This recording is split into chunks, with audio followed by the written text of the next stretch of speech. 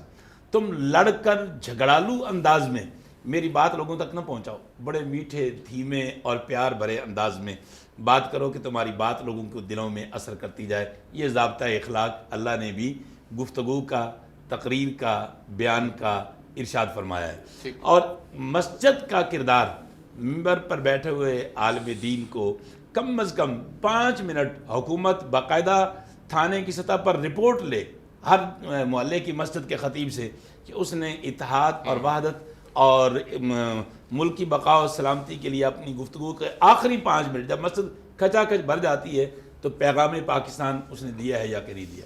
دوسرا یہ ہے کہ مدارس کے اندر شاہ صاحب کی بلا حافظ صاحب ہو گئے، ایسے لوگ جو صلح جو عالم ہیں، جو مصلح عالم ہیں، ان کو بلا کر شیعہ، سنی، دیوبندی، اہل حدیث اکابر علماء کو ان بچوں کے سامنے اکٹھا بٹھایا جائے، بیان کروایا جائے، تاکہ جو تھیوریکل ہوتی ہیں جی یادیں، یہ بھول جاتی ہیں. جو پریکٹیکل ہوتی ہیں وہ بچپن کی یادیں بڑھاپے تک ساتھ دیتی ہیں. جب وہ ان کو اکٹھا بیٹھا ہوا ناظرین دیکھیں گے تو یقیناً وہ کل کسی فرقہ پرست مولوی کے ہاتھ اعلی کار نہیں بنیں گے۔ اور تیسری بات جو علامہ طاہر اشرفی صاحب جن کا آج بیان تمام اخبارات میں چھپا ہے، ان کا کہ ہم محلے کی سطح پر بین المسالک کونسلیں بنائیں گے۔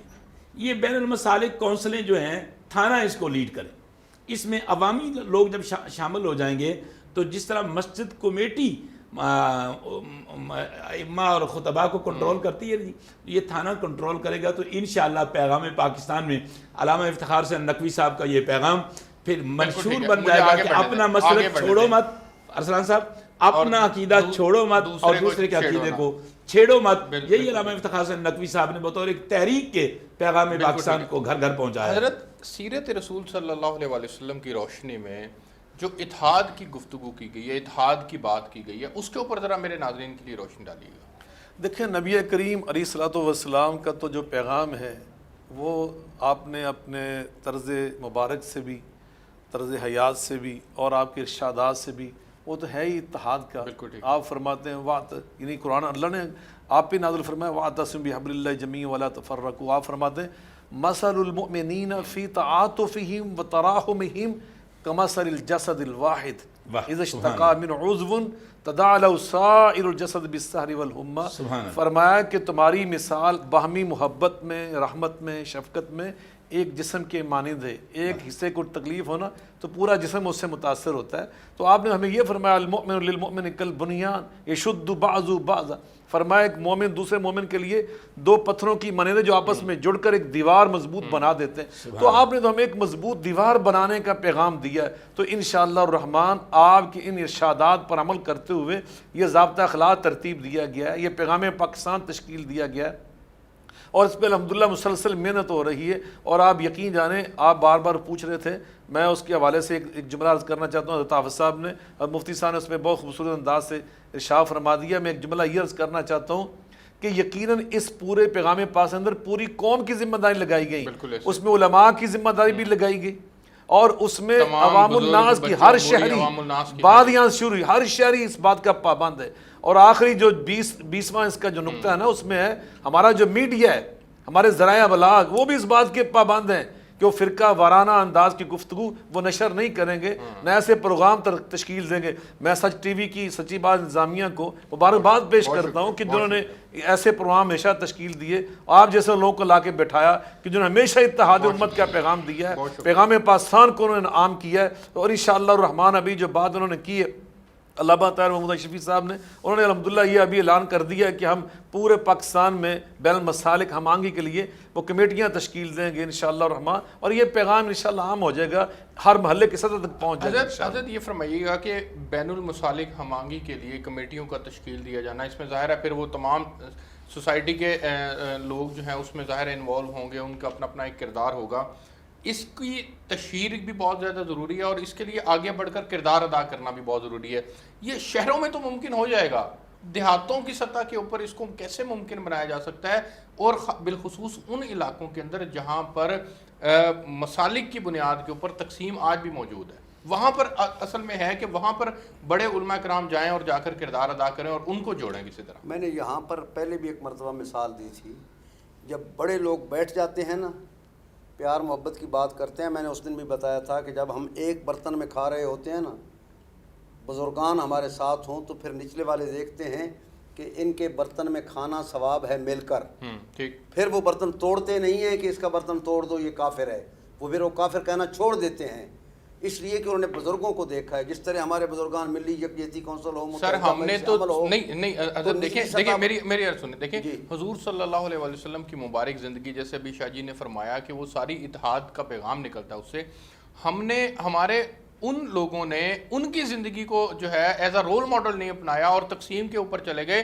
تو ہمارے بڑوں کو کیسے وہ رول ماڈل بنا سکتے ہیں؟ میں عرض کروں گا، پہلے بھی میں نے ایک مرتبہ یہ مثال دی تھی، رسول، یہ زمانہ تو بہت دور کا زمانہ ہے، رسول پاک کا زمانہ قریب ترین زمانے میں یزید پیدا ہوا، اور یزید نے جو کردار ادا کیا آج کے دور میں وہ آپ سوچ بھی نہیں سکتے۔ تو اس کا مطلب یہ ہے کہ برائی فطرتاً انسان کے اندر موجود ہوتی ہے، اسے ختم کرنے کے لیے موعظہ حسنہ، تبلیغ، اسی لیے انبیاء ہے، یہ فذکر ان الذکر تنفع المؤمنین اسی لیے ہے، اور یہ جو آپ نے ضابطہ حیات بنایا ہے یہ بھی اسی لیے ہے تاکہ یاد دہانی ہوتی رہے. ڈنڈے سے کچھ بھی کام نہیں ہوتا. البتہ سزا و جزا کا مسئلہ ہو جائے نا حکومت کی طرف سے, جزا بھی ملے اچھے کام کرنے والے کو اور غلط کام کرنے والے کو سزا ملے, وہ نہیں ملتی. نہ ملنے کی وجہ سے محنت رائے گاں چلی جاتی ہے علماء کی اور دیگر. چونکہ لالچی زمانہ ہے اور ڈالر درہم کیا کہتے ہیں سعودی عرب کے دوسرے ڈالر اور درہم سے بچنا ہے, اور انہوں نہیں وہ انسان کو لالچ میں لے آتے ہیں. پروگرام کا وقت ختم ہو گیا ہے. ایسے قسم کے لوگ جو ہیں پھر اسرائیل کی طرف بھی راغب ہوتے ہیں اور دیگر برائیوں کی طرف. آخر میں پروگرام کا وقت ختم ہو گیا, صرف 30 سیکنڈ ہے اصل. میں ناظرین آپ کو بڑی ایک دلچسپ بات کرنا چاہوں گا پیر سید ضیاء اللہ شاہ صاحب بخاری اور حافظ صاحب کی بلا داعی اتحاد امت کی مناسبت سے. ارسلان فاروق صاحب مسجد محلے کا رویہ چینج کرنے کا ایک محور اور مرکز ہے. جی ٹھیک. مسجد ہر دور میں ایک مؤثر میڈیا کردار رہا ہے. میرے اپنے علاقے میں آئی جی پنجاب کے ریڈر اور پی آر او سید نایاب حیدر شاہ نقوی اہل تشیع تھے.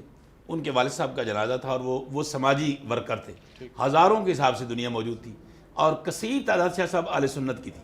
تو انہوں نے مجھے کہا جی جنازے 2 ہوں گے. میں نے کہا جی جنازہ 1 ہوگا. ان کا جنازے 2 ہوں گے, پہلے ایک شیعہ عالم پڑھائے گا پھر بعد میں مفتی صاحب پڑھائیں گے. میں نے کہا جی جنازہ 1 ہی ہوگا, چاہے وہ پڑھا لیں چاہے مجھے پڑھا. انہوں نے کہا جی کیسے ہوگا؟ میں نے کہا ایسے ہوگا. آپ بلیو کیجئے ناظرین, یہ آج بھی ویڈیو آپ کو دکھائی جا سکتی ہے. میں نے پوچھا بھی اہل سنت جو سید احسان علی شاہ صاحب کی سماجی خدمات پر خراج تحسین پیش کرنے کے لیے آئے ہیں وہ ہاتھ کھڑے کریں. ہزاروں کے حساب سے اہل سنت نے ہاتھ کھڑے کیے. میں نے کہا جنازہ پڑھنے آئے ہو؟ شاہ جی کہنے یہاں پڑھنے آئے. میں نے کہا جنازہ کس کا ہوتا ہے؟ کہنے کہ مسلمان کا. میں نے کہا عجب عالم ہے, شیعہ فوت ہو جائے تو مسلمان ہے, زندہ ہو تو غیر مسلم ہے. اگر فوت ہو جائے مسلمان ہے تو پھر زندہ بھی مسلمان ہے. شیعہ عالم جنازہ پڑھائے گا, میں بیان کروں گا اور ہم سب جنازہ ایک ہی کریں گے. تو یقین جانیے آئی جی پنجاب اور سی سی پی او لاہور حیران ہو کر رہ گئے. ان کا واقعی عالم اگر چاہیں وحدت اور اتحاد تو وہ آگے بڑھ کر کردار ادا کر سکتے ہیں. میں یہ چاہوں گا کہ آج سچ کی ٹی وی کی سکرین سے کہ علماء کو اپنا کردار ادا کرنا چاہیے. وقت ختم ہو گیا. آپ تینوں مہمانوں کو بہت شکریہ. مفتی عاشق صاحب کی اسی بات سے میں بھی جو ہے وہ کنکلوڈ کروں گا کہ علماء کرام کا کردار سب سے زیادہ اہم ہے اور مسجد سے ہی یہ ممکن ہو سکتا ہے. ماضی کے اندر مسجد کے اوپر اعتماد کیا جاتا تھا, وہاں پر بیٹھے لوگوں کے اوپر اعتماد کیا جاتا تھا. وہ علماء کرام جو اپنی گفتگو کر رہے ہوتے تھے, اس گفتگو کے اندر ایک اثر ہوتا تھا اور عوام اس کو سنتی تھی. آج بھی اس کے اوپر عمل کرنے والے, ان کے اوپر اعتماد کرنے والے ایک بہت بڑا طبقہ موجود ہے. وہ ایک بہت بڑا طبقہ اب بھی اعتماد نہیں کرتا, لیکن بہرحال ایک طبقہ موجود ہے. اور ابھی بھی علماء کرام اگر اتحاد کی بات کریں, وحدت کی بات کریں, تو اب بھی مسائل سے بچا جا سکتا ہے اور اب بھی اعتماد جو ہے وہ مزید گہرا ہو سکتا ہے عوام کا. کیونکہ عوام بھی اب تنگ آ چکے ہیں ان مسل کی اختلافات کو سن کر, جن کی وجہ سے وحدت کا شرادہ جو ہے وہ بکھرتا ہے. تو مسجد کا کردار یقینی طور پر میں سمجھتا ہوں کہ بہت اہم کردار ہے. اور باقی رہ گی بات جہاں تک یہ ضابطہ اخلاقی, یہ تمام مسائل اور ان کا حل اس کے اندر موجود ہے. اگر ہم اپنا کردار ادا کرنا شروع کر دیں, ہم اس کے اوپر انفرادی حیثیت میں اور اجتماعی حیثیت میں اس کے اوپر جو ہے وہ عمل شروع کر دیں, تو یقینی طور پر ہم اس دہشت گردی سے, شدت پسندی سے, فرقہ واریت سے جو ہے ہم بچ سکتے ہیں. اب تک لیے اس پروگرام سے اتنا ہی. آپ سے کل ایک نئے پروگرام کے ساتھ ملاقات ہوگی. مجھے اجازت دیجیے. اللہ حافظ.